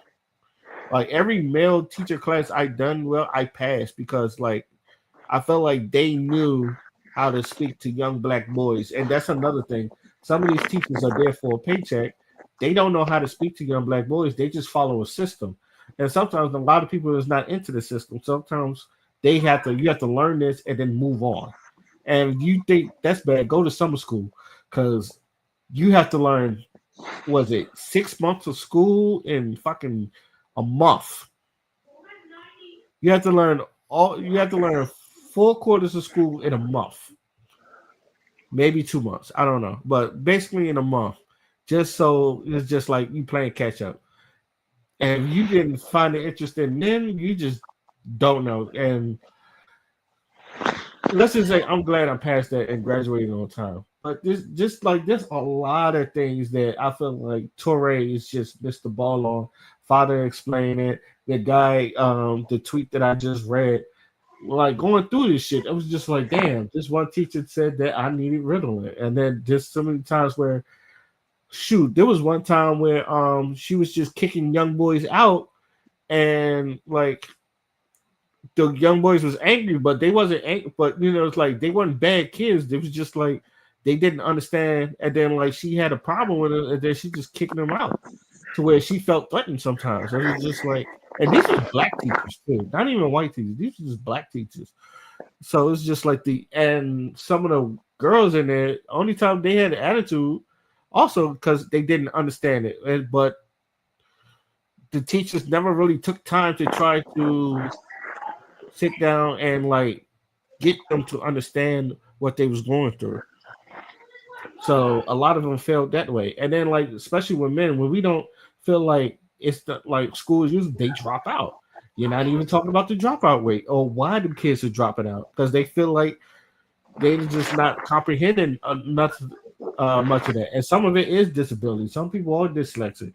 Some people cannot read on but we're not fixing that problem. A lot of people just don't fix the problem. They'll just throw you to the side and then just like, either just gotta hang on or barely hang on and some shit. That's why most people don't even want to go to college. It's just like I struggled in high school. I might as well just get a job and And also, there's a lot of blue collar jobs that you can make over six figures too. That's we can also talk. That's another thing that people just not to. You don't have to go to college. Sometimes there's definitely a bunch of jobs that pays well that you don't have to go to school and then like be in debt. And men know that too. So it's just like that's all. But I think I said a mouthful. Any last words before we move on to our final topics? These motherfuckers are disrespectful. Straight up. I understand what dude in the TikTok was trying to do, bringing attention to it. I just found it kind of disrespectful. Good idea, poor execution. Very poor execution, considering how he said what he said.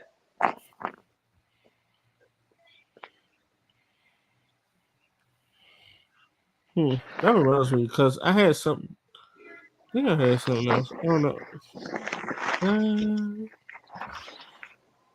I never saved the TikTok. Okay, I'm not going to waste your time. I never saved it because there was something he had like a rebuttal to that too. But yeah, that was. I never saved it. We're done with this topic anyway. On to a do you care? Do y'all care about the situation with Anthony Edwards, where he had a baby mama? He had a baby by this woman that he originally told her I didn't want a baby, gave her $100K for an abortion, and she never got the baby aborted. Ended up having a baby, and he ends up just paying 18 years of child support up front. And now a lot of black women are mad at him for doing that. Do y'all care about that or no? The only thing that I'm gonna say about that man did nothing wrong. He was upfront, he was honest, he told the truth, and this is what I mean when I say men have a say, just not the final one. He gave her $100K, abort the baby. She said no, I'm gonna have the baby anyway. He's like, I bet. Here's the money that you need for the next 18 months. 18 years. Leave me alone. Conversation over. Man's really said, all right, you got me. And just opted to pay the lump sum instead of the payments over time. Bro. It's literally what Shorty is literally. That's literally what Shorty just did. She played the lottery, she won the lottery, and opted for the lump sum. That's exactly what the fuck she did. And you want to know what? I feel like the reason why most women are mad at him is because they niggas didn't do the same shit. I'm pretty sure if. But hey, listen. Now you can't blame nothing on Anthony Edwards if she's broken homeless or whatever somewhere down the line. Man just gave you a fat ass check. There's endless possibilities you could do with that money. There's endless things you could do with that money and set yourself and that child up for life. It's no excuse. But at the same time, you can't rely on the money because you could have money and be stupid. It's like, that's why I said what I just said. It's about what you do with it after the fact. Yeah, I'm pretty sure if most women had money for all 18 years of their child's life, they'd probably, not react as much. That's just man is really bought out of his fatherhood contract. That's crazy. I'm sorry. Nah, but he's like that because I don't want the baby. So here, now leave me alone. I just feel like there's no other conversation to have. You can feel about it the way you feel about it, but you're not going to change his mind. He made his mind up. Yeah, what's done is done. Leave that shit alone. You know what I'm saying? And plus, what if it was on the flip side? If he wanted the baby and she aborted it? Yeah, that is a good question. Would the woman still have the same smoke for her for aborting the child that the father wanted? Oh, you want to know what, Dion? There was a case that was just like that. There was a video of a young guy literally begging his woman not to have an abortion because he wanted a child, and she had the abortion anyway. And the women were over there high-fiving and high-high-ing and key-keying and be like, yeah. And now all of a sudden, you mad at this nigga for paying 18 years of fucking child support? Fuck out of my face. There's no conversation to be had.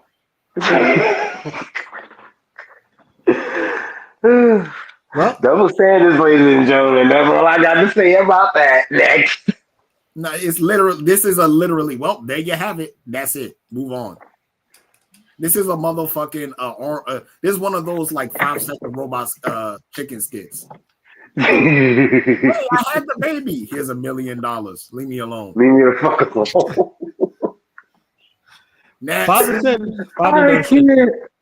Father done said everything I said, so I'm just going to move on. So, how about the guy that he left his kids at a McDonald's just for a job interview? How do y'all feel about that situation? Yeah, well, turns out that wasn't true. Oh, that wasn't true? What? There's conflicting there's like conflicting reports. So there was a GoFundMe, and this was by AB Antonio Brown, I think his name is. He had hosted a GoFundMe for the brother, and apparently, according to his sister, he was at a job interview. But according to the daughter snitched and said that he didn't go to a job interview. What, his daughter? The guy in question's daughter? Yes, the guy's in question's daughter. Ah. And she also said that he kind of does this a lot. So I don't know what's going on. We're just gonna have to wait and see. It's an ongoing case. Let's get this one until we get more info, because what the fuck? Yeah, that's what I'm saying. There's conflicting reports, so I don't know what the fuck is going on. Yo. Yeah. Okay. All right. So in that case, we're gonna leave it alone, and there's one more attachment, and then we can go to our final thoughts.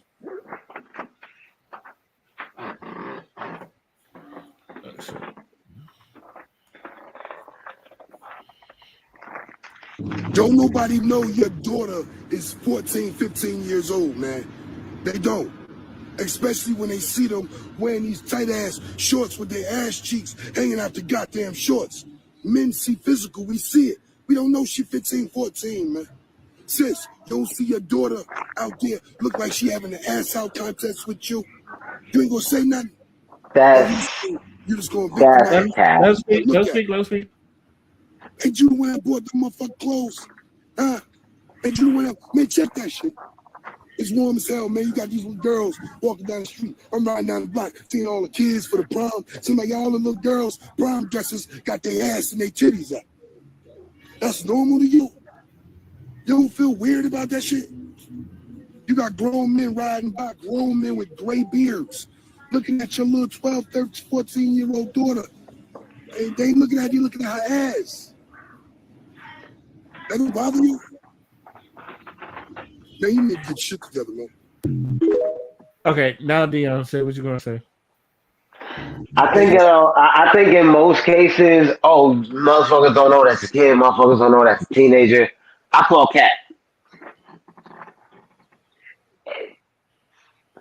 It's certain motherfuckers who, for whatever reason, I guess legitimately can't, whatever. But then it's certain ones that's just like, come on, dog, you can't, because it's like I can tell when, okay, that's clearly a child, and I don't see how certain motherfuckers can't look at a female and tell, okay, she's on the A, she's not. I can't wrap my head around how certain motherfuckers can't make that differential.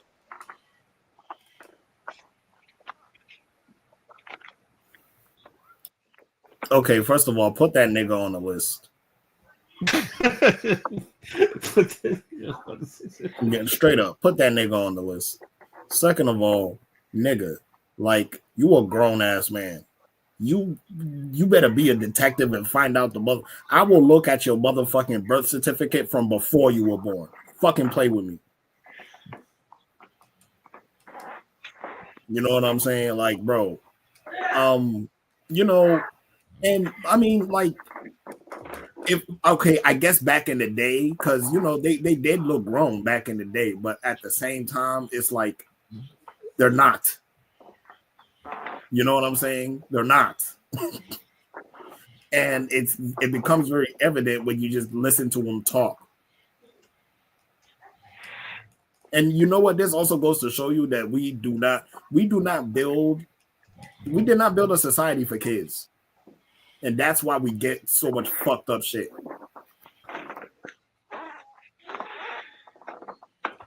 Okay. I agree with you. Put that man on the list. And I'm gonna just say this: as creepy as he sounds, because I don't think his intent was to be creepy, but I think his intent was to like tell the mothers to stop dressing your girls all grown. I feel like that was the message he was trying to portray, but it got real creepy, like creep vibes.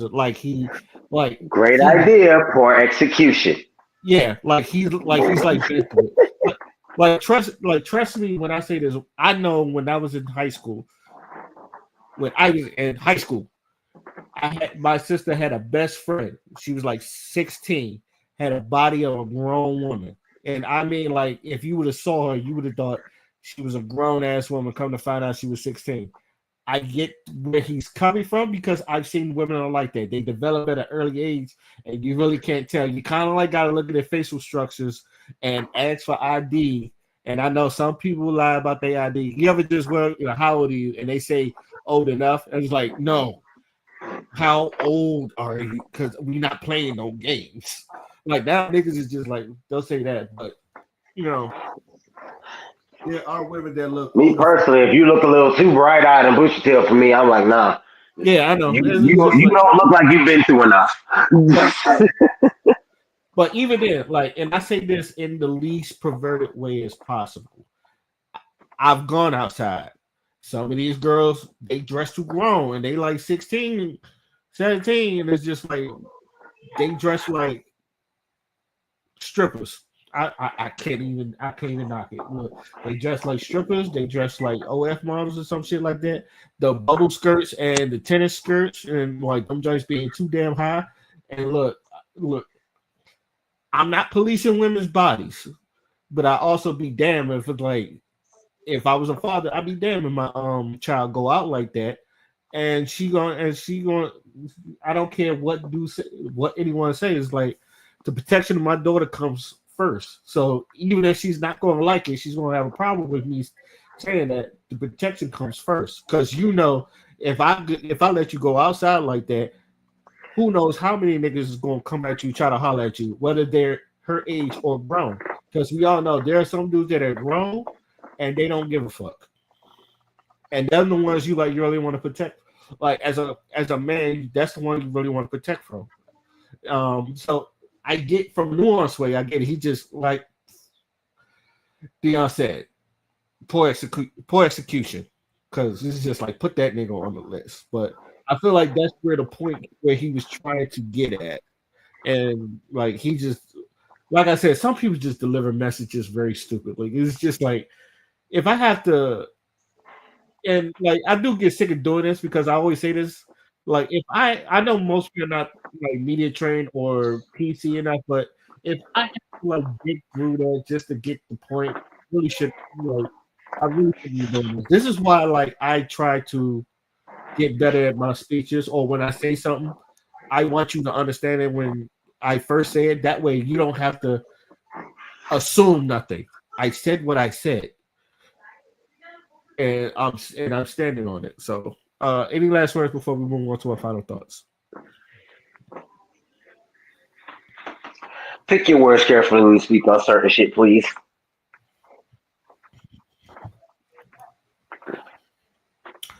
Right. All right. On to our final thoughts now.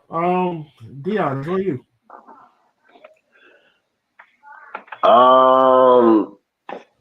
Shit. WrestleMania's around the corner. What's everybody plotting on? I mean, I already sent an invitation for y'all to come to my crib for WrestleMania, but you know. Like I said, I don't know if my homeboy doing something, but if he's not doing something, I'll be there. Because we used to like go to bars or something like that on the WrestleManias and all that stuff. So I've been doing it for like years because I've known him since we was in the Navy. So like he's also a wrestling fan. Tony, he's been on the podcast. Like he's also a wrestling fan. Okay, I remember Tony. Yeah. So if we're not doing nothing, I'm there. Just don't have anybody arguing that Beyonce put Jay-Z on the fucking. That was Super Bowl. That shit's still. Wait, what? Girl had the audacity to say Beyonce put Jay-Z on. You still haven't gotten past that. I have not. I have not. I tried. There's something. How long ago was this? Because J-Lo was the halftime performance show. Wherever Super Bowl had, J-Lo the halftime performance show. So this is approaching how many fucking years again? Because that was some time ago. That was before COVID. Let's just say that. I think that was the Super Bowl just before COVID. 2019? Yeah, that was the Super Bowl just before everything got shut down, if I remember correctly. It might be, but yeah, I'm still on that. There's some stupid things I don't forget because somebody has to hear the story. There's like that's why my father knows about Ken. Shout outs to Ken. Wherever he is. Father is on you. I'm good. You good? Okay. Invincibles. I just finished watching Invincibles season 3, and great season. I'm not going to spoil anybody, but great season. But I also put this question up on one of the Facebook groups in there, and I said, "Who's taking worse ass whipping, Mark from Invincible or Vegeta?" And a lot of people just said Mark from Invincible. What? Okay, okay. You gotta break this question down. Okay, I think Vegeta's taking worse ass whoopings. Invincible has just taken more. Make sense? Everybody said Mark, and there's no baiting. A lot of them said Mark, and there's no. No, Vegeta has taken worse ass whoopings. Vegeta once had a bitch break his arm with a single kick. Okay. Let me find it. I'm gonna You did not have to say it like that. Fuck that. And then Vegeta is my favorite character in the Dragon Ball franchise. Let me be motherfucking clear. I got nothing but love for the prince. But he gets fucked up a lot. That's right. Personality wise, like that's my man. You know what I'm saying? That's my motherfucking spirit animal right there. I'm all about Prince Vegeta. But he gets fucked up a lot. So does Goku. Goku fucking died the first Fire Z. This is true. I'm not debating that, but we're not going to sit here and pretend Vegeta hasn't gotten his ass whooped multiple times. I really don't like how you said that. This isn't about Goku, first of all. I don't like how you said that. This isn't about Goku, first of all.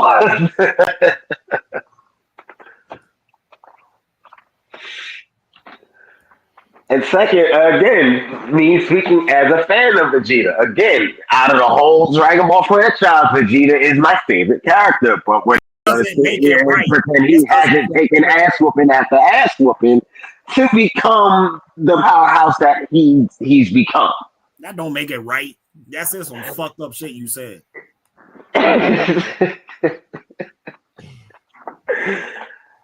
Anyway. I still stand by my statement where I say Vegeta has taken worse ass whoopings. Mark has just taken more. Mark gets fucked up more frequently than Vegeta has. Look, I just wondered, because I don't know if, like, me personally, I don't know if I have a clear and as someone, anyone who's actually watched freaking watch the entirety of the Dragon Ball franchise because I've seen everything up to Daima on Netflix. So I'm current. Put your bias aside, and you'll see what the fuck I'm talking about. Martin gets fucked up has gotten fucked up at least 3 times per season after this point. At least 3 times in each season, he's gotten beaten up.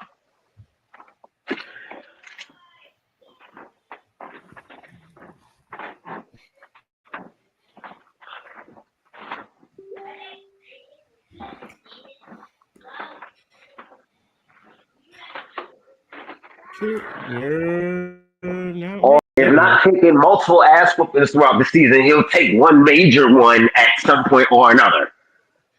That leaves him damn near crippled. Yeah, that's what I said. Who has taken the worst action from Invincible Vegeta? And this was said Vegeta. One dude said Vegeta on Namek. That's all. Mark. This dude said physically or emotional because Mark is marked both times. Vegeta never had his guts splashed out on the ground in his face or turned into ground beef, as far as I know. But I don't watch DBZ, so take it as a grain of salt. Some people said Mark no contest. This is the one for Vegeta. As it stands, just Dragon Ball Z beaten gives it to Vegeta, beaten on Earth, monumentally beaten by Frieza, like he killed Vegeta, Raccoon, and Ginyu Force. Monumentally beaten by Frieza. Frieza killed the motherfucker. Every movie he's been in counts 3 or 4 beatings, I think. Kid Buu and Mark may come out of beatings worse emotionally, but Vegeta's taken way more than the kid physically. The only reason I had this joke because have you seen? Y'all obviously seen the joke between Mark and Battle Beast, right? And I have never seen Invincible. You gotta watch it sometime. Oh my god, you'll like that series. It's a couple of characters I'm gonna tell you outright you're gonna want to strangle, but the series in general you're gonna like. I thought you was watching it. You would okay if there was a character that, in my opinion, that you would really, really, really like, Father, Battle Beast. One, he's a lion. So I know you being a Leo, it just says it all there. Dude, he's a fucking savage. Like, I don't know if I could watch one of them. Don't worry. I'll just watch this shit. Y'all don't have to. I want to say something about my favorite character, but then I'm gonna end up spoiling story elements. I'm gonna shut up. Who's your favorite character? Leave me alone. If I say who it is, then it's okay. You know what? It was right. Oh, okay. It makes sense. That's all I'm saying. And then if I describe why I like Rex so much, I'm going to be exposing story elements. So leave me alone. Okay, I just want to know who it was. You said Rex. I say no more. But look, all I'm gonna say is like, and Dion done said the most of it. I know a lot of people want to say Mark because aesthetically, like, Invincible is a more bloodier show. So I think a lot of people will say that. Like, I swear to God, in that show, everybody's made of paper mache, like Mortal Kombat. Everybody's just made of paper mache. So all the beatings and all the ass whippings look more and more severe because you can get away with more. But I also just say, do not sleep on some of the fights that Vegeta done took it. Like, it's saying, like, a lot of his joint, it's not that they whip his ass, they take his pride away while whipping his ass. It's one thing to just get your ass whipped. It's another thing where they fuck with you. They literally fuck with you, literally beat the pride out of you. It's the attacks on the soul that make it worse. Yes, and this is why physical wounds heal over time. It's when you go for a motherfucking spirit that you really fuck them up. Yeah, like don't get me wrong, the shit Mark went through, like, it will give you PTSD. But all I'm gonna say is everything that Mark has gone through up to this point, it's the perfect villain arc. I'm shocked he hasn't gone crazy yet. It's the perfect precursor to become a villain. You watched season 3, right? Yes. So so like them niggas, so he has Especially done it. after the final episode of season.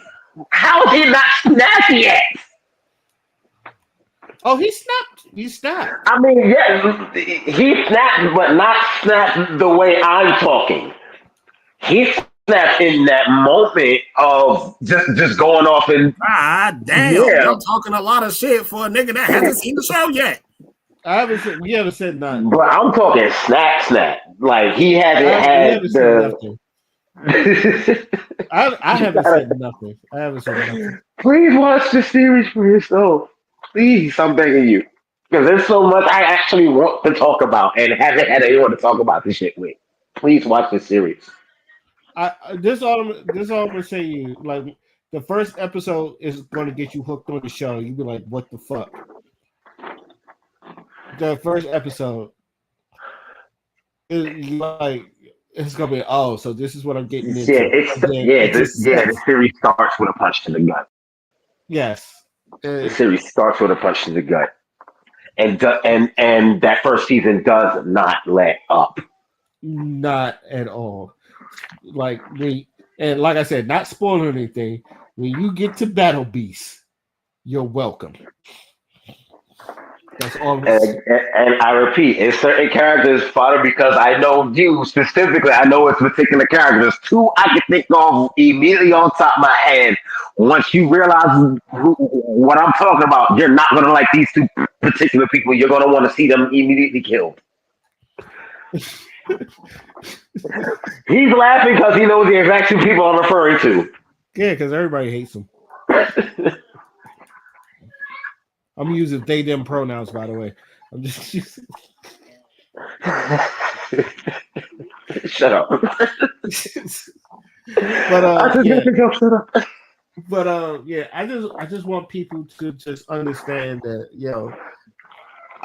like if you don't watch Invincible, yes, I could tell why you would say Invincible, but please do not sleep on some of the ass whippings that Vegeta done took it, because Live streaming is on. Okay.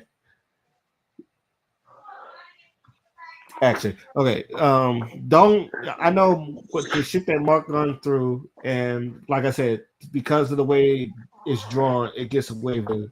But do not sleep on some of the ass whippers that Vegeta done taken. Because it's one thing, like I said, it's one thing to just get your ass whipped, but to get your pride taken out of you while taking the ass whipping, that is another thing. It's just like you're living with it.